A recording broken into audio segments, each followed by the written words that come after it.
Hello നമസ്കാരം. എന്താണ് K smart? എങ്ങനെയാണ് ഒരു സാധാരണക്കാരൻ കെ സ്മാർട്ടിൽ അക്കൗണ്ട് ക്രിയേറ്റ് ചെയ്യുന്നത്? എങ്ങനെയാണ് ഒരു എഞ്ചിനീയർ കെ സ്മാർട്ടിൽ അക്കൗണ്ട് ക്രിയേറ്റ് ചെയ്യുന്നത്? ഇന്ന് നമ്മൾ ഡിസ്കസ് ചെയ്യാൻ പോകുന്നത് ഈ ഒരു ടോപ്പിക്കാണ്. എന്താണ് കെ സ്മാർട്ട്? സിമ്പിളായിട്ട് പറയുകയാണെന്നുണ്ടെങ്കിൽ നമ്മൾ സാധാരണക്കാർക്ക് ഒരുപാട് സർവീസുകൾ ഗവൺമെന്റിന്റെ ഭാഗത്ത് നിന്ന് കിട്ടാനുണ്ട്. സർവീസുകൾ എന്ന് പറയുമ്പോഴത്തേക്ക് നമ്മൾ അപേക്ഷിച്ച് ലഭിക്കുന്ന ചില സർട്ടിഫിക്കറ്റുകളാവാം. For example marriage certificate, death certificate, building permit, അതുപോലെ തന്നെ ബിൽഡിങ്ങിന്റെ ടാക്സ് അടയ്ക്കുക. ഇതുപോലെ ഒരുപാട് സർവീസുകൾ നമ്മൾ അക്ഷയ വഴിയും നേരിട്ടുമൊക്കെ പോയി അപേക്ഷിച്ച് ലഭിക്കാറുണ്ട്. ഈ പറയുന്ന എല്ലാ സർവീസസും കൂടി ഒരിടത്ത് കിട്ടുന്ന ഒരു സിംഗിൾ പ്ലാറ്റ്ഫോം അല്ലെങ്കിൽ ഏകജാലക സംവിധാനം, സിംഗിൾ വിൻഡോ സർവീസ് എന്ന് പറയുന്നതിനെയാണ് കെ സ്മാർട്ട് എന്ന് പറയുന്നത്. ഇപ്പോൾ കെ സ്മാർട്ട് വഴി ഞാനിപ്പോൾ മേൽ പറഞ്ഞിട്ടുള്ള എല്ലാ സർവീസുകളും ഒരൊറ്റ പ്ലാറ്റ്ഫോം വഴി നമുക്ക് ഫോണിൽ നിന്നോ അല്ലെങ്കിൽ സിസ്റ്റം വഴിയോ നമുക്ക് തന്നെ ഏതൊരു പൗരനും ഒരു സിറ്റിസനും മറ്റൊരാളുടെ സഹായമില്ലാതെ തന്നെ ചെയ്തെടുക്കാൻ പറ്റും. ബിൽഡിംഗ് പെർമിറ്റിന്റെ കാര്യത്തിൽ നമുക്കൊരു എഞ്ചിനീയറുടെ സഹായം ആവശ്യമാണ്. അതല്ലാതെയുള്ള സർവീസുകളെല്ലാം തന്നെ ഒരാൾക്ക് സ്വന്തമായിട്ടുള്ള കെ സ്മാർട്ട് അക്കൗണ്ട് വഴി ചെയ്തെടുക്കാൻ പറ്റും. അപ്പോൾ ഇതാണ് കെ സ്മാർട്ട് എന്ന് പറയുന്നത്. അതായത് എല്ലാ സർവീസുകളും ഗവൺമെന്റിന്റെ ഭാഗത്തു നിന്ന് ഒരുമിച്ച് കിട്ടുന്ന ഒരു ഏകജാലക സംവിധാനം. ഇനി അടുത്തതായിട്ട് കെ സ്മാർട്ട് അക്കൗണ്ട് എന്താണ്? കെ സ്മാർട്ടിൽ ഏതൊരു സിറ്റിസണും ഏതൊരു ലൈസൻസിക്കും ഏതൊരു ഇൻസ്റ്റിറ്റ്യൂഷനും ഒരു അക്കൗണ്ട് ക്രിയേറ്റ് ചെയ്യാൻ പറ്റും. ഏതൊരു സിറ്റിസണും കെ സ്മാർട്ടിൽ അക്കൗണ്ട് എന്ന് പറയുന്നത് അനിവാര്യമായിട്ടുള്ള കാര്യമാണ്. കെ സ്മാർട്ടിൽ അക്കൗണ്ട് ഉണ്ടെങ്കിൽ മാത്രമേ ഞാൻ മുമ്പ് പറഞ്ഞിട്ടുള്ള സർവീസുകളും മറ്റും ഒരു സാധാരണക്കാരൻ ലഭിക്കത്തുള്ളൂ. അപ്പോൾ എങ്ങനെയാണ് കെ സ്മാർട്ടിൽ അക്കൗണ്ട് എടുക്കുന്നത്, ഒരു സിറ്റിസൺ എടുക്കുന്നത് എങ്ങനെയാണ്, അതുപോലെ തന്നെ ഒരു ലൈസൻസ് എടുക്കുന്നത് എങ്ങനെയാണെന്ന് നമുക്ക് ഈ വീഡിയോയിൽ നോക്കാം. കെ സ്മാർട്ടിൻ്റെ വെബ്സൈറ്റിലേക്ക് പോകാൻ വേണ്ടി ജസ്റ്റ് ഗൂഗിൾ ഓപ്പൺ ചെയ്യുക. എന്നിട്ട് നമുക്കിവിടെ കെ സ്മാർട്ട് എന്ന് ടൈപ്പ് ചെയ്ത് കൊടുക്കുക. ഓക്കെ, കെ സ്മാർട്ട് എന്ന് മാത്രം ടൈപ്പ് ചെയ്ത് കൊടുത്താൽ മതി. മറ്റേത് ഞാനിപ്പം ഓൾറെഡി നമ്മൾ യൂസ് ചെയ്യുന്നവർക്ക് ആ ഒരു വെബ്സൈറ്റ് ഡയറക്റ്റ് ആയിട്ട് വരും. ആദ്യമായിട്ടാണെന്നുണ്ടെങ്കിൽ ജസ്റ്റ് ഇങ്ങനെ ഓപ്പൺ ആയ ശേഷം ഫസ്റ്റ് കിടക്കുന്നത്, ഞാൻ സ്ഥിരമായിട്ട് ഇത് യൂസ് ചെയ്യുന്നതുകൊണ്ടാണ് എനിക്ക് ഡയറക്റ്റ്ലി അത് വന്നത്. ഓക്കെ, അപ്പോൾ നമ്മൾ കെ സ്മാർട്ടിൻ്റെ ഒഫീഷ്യൽ വെബ്സൈറ്റിലേക്ക് പോയിട്ടുണ്ട്. ഇതിൻ്റെ ഒരു ആപ്പും നമുക്ക് അവൈലബിൾ ആണ്, മൊബൈൽ ആപ്പായിട്ടും നമുക്ക് അവൈലബിൾ ആണ്. ഓക്കെ, അപ്പം ഇതാണ് കെ സ്മാർട്ടിൻ്റെ വെബ്സൈറ്റ്. ഇതിനകത്ത് നമുക്കുള്ള സർവീസസ് എന്തൊക്കെയാണെന്ന് പറഞ്ഞിട്ടുണ്ട്.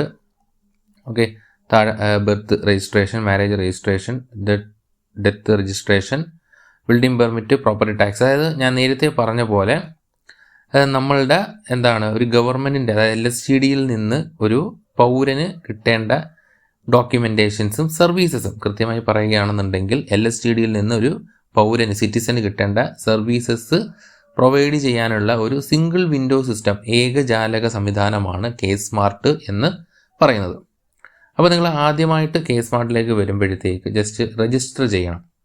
നമുക്ക് ആധാർ ഉപയോഗിച്ചാണ് കെ സ്മാർട്ടിൽ രജിസ്റ്റർ ചെയ്യാനുള്ളത്. രജിസ്റ്റർ ക്ലിക്ക് ചെയ്യുമ്പോഴത്തേക്ക് 3 ടൈപ്പ് രജിസ്ട്രേഷനാണുള്ളത്. ഒന്ന് institution registration, citizen registration, licensee registration.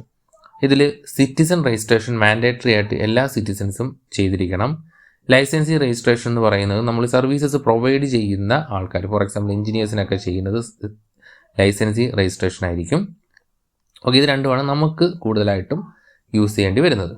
Okay, അപ്പോൾ ഞാൻ സിറ്റിസൺ രജിസ്ട്രേഷൻ എങ്ങനെയാണ് ചെയ്യുന്നതെന്നാണ് ആദ്യം പറയാൻ പോകുന്നത്. ഓക്കെ, നമുക്ക് സിറ്റിസൺ ക്ലിക്ക് ചെയ്യുക. ഓക്കെ, ക്ലിക്ക് ചെയ്യുമ്പോഴത്തേക്ക് നമ്മൾ ജസ്റ്റ് ഇംഗ്ലീഷ് മലയാളം അത് മാത്രമേ ഉള്ളൂ.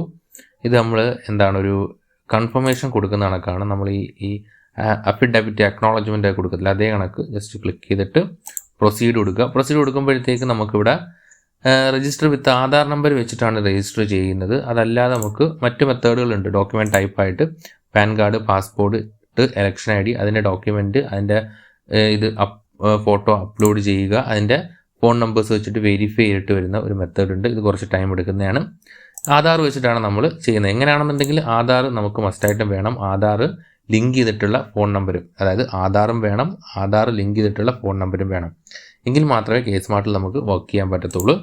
ഓക്കെ, നമുക്കപ്പം കെ സ്മാർട്ടിനകത്തുള്ള നമ്മളെ ഒരു ആധാർ നമ്പർ, ഇതുവരെ ഞാൻ യൂസ് ചെയ്തിട്ടില്ലാത്ത ഒരു ആധാർ നമ്പർ ഞാൻ ഇവിടെ ജസ്റ്റ് കൊടുക്കുകയാണ്.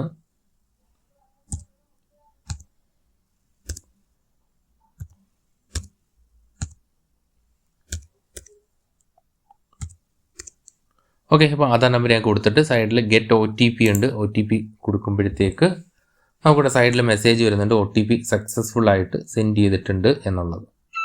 അപ്പോൾ എനിക്കിവിടെ OTP വന്നിട്ടുണ്ട്. അപ്പോൾ ഞാൻ ആ OTP ഇവിടെ കൊടുക്കുകയാണ്.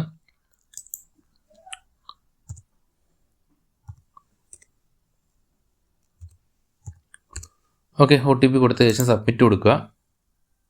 സബ്മിറ്റ് കൊടുക്കുമ്പോഴത്തേക്ക് ജസ്റ്റ് ആ ഒരു പേര് ഇവിടെ വന്നിട്ടുണ്ട്. ഓക്കെ, ഇവിടെ സൈഡിൽ മെസ്സേജും വന്നിട്ടുണ്ട്, സക്സസ്ഫുള്ളി വാലിഡേറ്റ് എന്ന് പറഞ്ഞിട്ട് ഞാൻ രജിസ്റ്റർ കൊടുത്തു. രജിസ്റ്റർ കൊടുക്കുമ്പോഴത്തേക്ക് നമുക്കിവിടെ മൊബൈൽ നമ്പർ നമുക്കിവിടെ വെരിഫൈ ചെയ്യാൻ വേണ്ടിയിട്ട് നമ്മൾ ഓൾറെഡി കൊടുത്തിട്ടുണ്ടെങ്കിൽ മൊബൈൽ നമ്പർ വെരിഫൈ ചെയ്യാൻ വേണ്ടിയിട്ടുള്ള ഓപ്ഷൻ ഇവിടെ ചോദിക്കുന്നുണ്ട്. ജസ്റ്റ് ഞാൻ ഒന്നും കൂടി മൊബൈൽ നമ്പർ ഒന്ന് ടൈപ്പ് ചെയ്ത് കൊടുക്കുകയാണ്. നേരത്തെ ഞാൻ മൊബൈൽ നമ്പർ കൊടുത്തിട്ടുണ്ടായിരുന്നില്ല.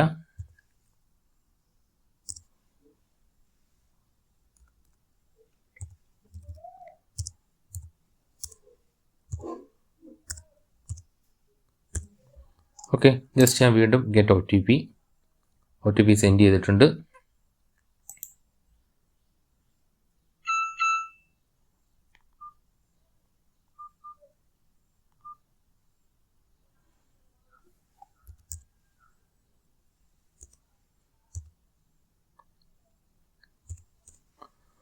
ഓക്കെ, അത് സബ്മിറ്റ് ചെയ്യുമ്പോഴത്തേക്ക് അതവിടെ കഴിഞ്ഞു. ഇനി വാട്സാപ്പ് നമുക്ക് വെരിഫൈ ചെയ്യണമെന്ന് നിർബന്ധമില്ല. ഓക്കെ ആണല്ലോ. ഇതാണ് നമ്മളുടെ ഒരു സിറ്റിസൻ്റെ ലോഗിൻ ID എന്ന് പറയുന്നത്. ഇതായിരിക്കും സിറ്റിസൻ്റെ ലോഗിൻ ID.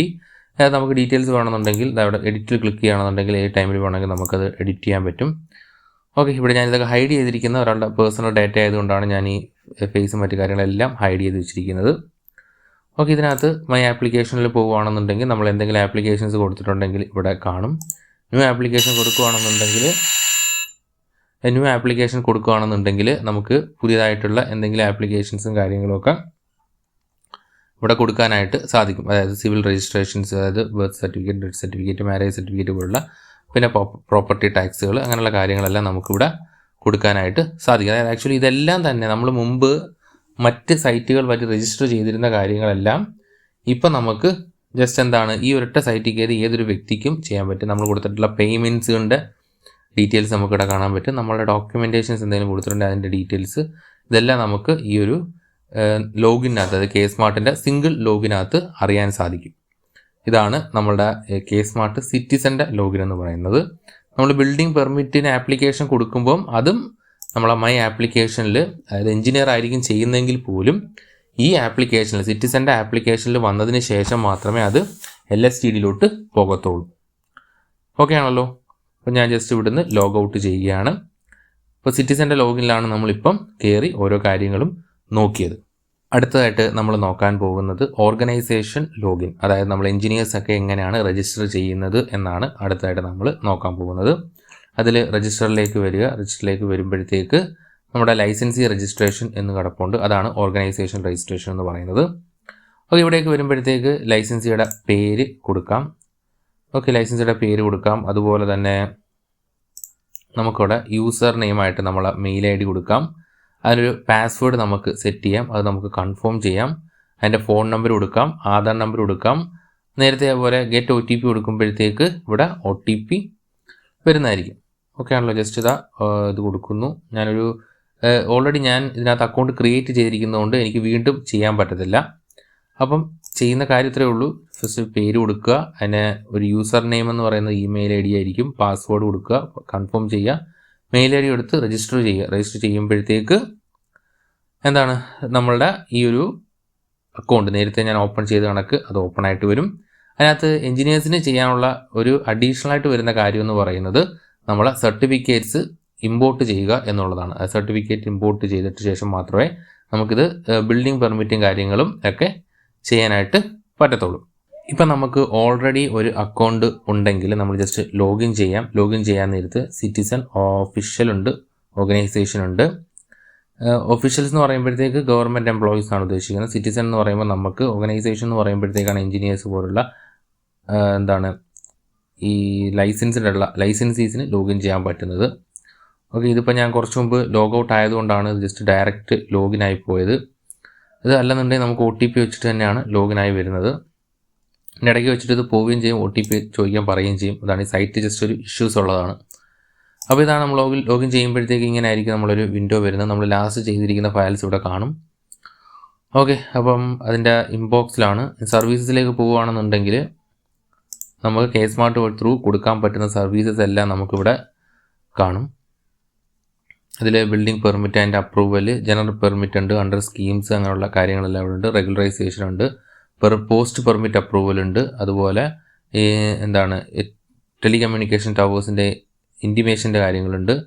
പിന്നെ നമുക്കുള്ളത് ഇമ്പോർട്ട് പെർമിറ്റ് എന്ന് പറഞ്ഞാൽ പണ്ട് നമ്മൾ സങ്കേതത്തിൽ മറ്റുമൊക്കെ ചെയ്ത പെർമിറ്റ് ഇതിൽ K-സ്മാർട്ടിലേക്ക് ഇമ്പോർട്ട് ചെയ്തതിന് ശേഷം മാത്രമേ നമുക്ക് ഇനി അത് കംപ്ലീഷൻ കൊടുക്കാൻ പറ്റത്തുള്ളൂ. പിന്നെ അതുപോലെ സ്ക്രൂട്ടനൈസ് ചെയ്യുക, നമ്മൾ വരച്ച പ്ലാൻ ഇതിലിട്ട് സ്ക്രൂട്ടനൈസ് ചെയ്യുക. ഇന്നലെ ഞാൻ ഡ്രോയിങ്സ് ചെയ്ത സമയത്ത് പറഞ്ഞിട്ടുണ്ടായിരുന്നു. പിന്നീട് നോ യുവർ ലാൻഡ് എന്ന് പറയുമ്പോൾ ഇതിപ്പോൾ നമ്മളധികം യൂസ് ചെയ്യുന്നില്ല. നമ്മളെ ലാൻഡ് പ്ലോട്ട് ചെയ്യാൻ പറ്റുന്നൊരു ഡീറ്റെയിൽസ് ആണ്. ഇത് ജസ്റ്റ് മുമ്പ് നമുക്ക് ഇത് ക്ലിക്ക് ചെയ്യുമ്പോഴത്തേക്ക് ഇവിടെ ഒരു മാപ്പ് നമുക്ക് വരുമായിരുന്നു. ആക്ച്വലി ഇപ്പോൾ അതില്ല, ഇപ്പം ഞാനും കൊടുക്കാറില്ല, എൻ്റെ കൂടെ വർക്ക് ചെയ്യുന്ന ആരും അത് കൊടുത്തിട്ടില്ല ഇപ്പം. അപ്പോൾ ഇതൊക്കെ ജസ്റ്റ് ഇനി അപ്ഡേറ്റ് ചെയ്ത്, ആക്ച്വലി സൈറ്റ് അണ്ടർ പ്രോസസ്സാണ്, ഓരോ അപ്ഡേഷൻസ് വന്നുകൊണ്ടിരിക്കുന്നേ ഉള്ളൂ. ഓക്കെ ആണല്ലോ. ബിൽഡിംഗ് സബ്മിഷൻ കഴിഞ്ഞ് അതേഴ്സിലേക്ക് കൊടുക്കുമ്പോഴത്തേക്ക് നമ്മൾ താഴെ കണ്ടിട്ടുള്ള ഈ സർവീസസ് എല്ലാം നമുക്ക് അപ്ലൈ ചെയ്യാനായിട്ട് പറ്റും. ഓക്കെ, ഇതാണ് K-സ്മാർട്ട് എന്ന് പറയുന്നത്. ആക്ച്വലി ഇത് ഓൾമോസ്റ്റ് എല്ലാ ആൾക്കാർക്കും അറിയാം, ഞാൻ എന്തായാലും ഒന്ന് ജസ്റ്റ് പറഞ്ഞു എന്ന് മാത്രമേ ഉള്ളൂ. ഇത് K-സ്മാർട്ടിൽ എന്തെങ്കിലും ആപ്ലിക്കേഷൻ സബ്മിറ്റ് ചെയ്യുന്നതിൽ ഡൗട്ട് ഉണ്ടെങ്കിൽ നിങ്ങൾക്ക് ചോദിക്കാൻ കുഴപ്പമില്ല. ഞാനിപ്പം എഞ്ചിനീയറിംഗ് മാത്രമല്ല, അല്ലാതെയും നമ്മളിപ്പോൾ ഒരുപാട് വർക്കുകൾ ചെയ്ത് കൊടുക്കുന്നുണ്ട് ഈ പറഞ്ഞ ഡോക്യുമെൻറ്റേഷൻസിൻ്റെയൊക്കെ റിസീവ് ചെയ്യുന്ന കാര്യമായിട്ട് ബന്ധപ്പെട്ടു. K-സ്മാർട്ടിൽ അക്കൗണ്ട് ക്രിയേറ്റ് ചെയ്യുന്ന എല്ലാവർക്കും മനസ്സിലായി എന്ന് ഞാൻ വിചാരിക്കുന്നു. ഇനി ഇതുപോലെ K-സ്മാർട്ടിൽ നമ്മൾ ചെയ്യുന്ന മറ്റേതെങ്കിലും സർവീസിൽ ഡൗട്ട്സ് ഉണ്ടെന്നുണ്ടെങ്കിൽ ജസ്റ്റ് എൻ്റെ കമൻറ്റ് ബോക്സിൽ പറയുക, ഞാൻ അതുമായിട്ട് ബന്ധപ്പെട്ട മറ്റൊരു വീഡിയോ കൂടി ചെയ്യുന്നതായിരിക്കും.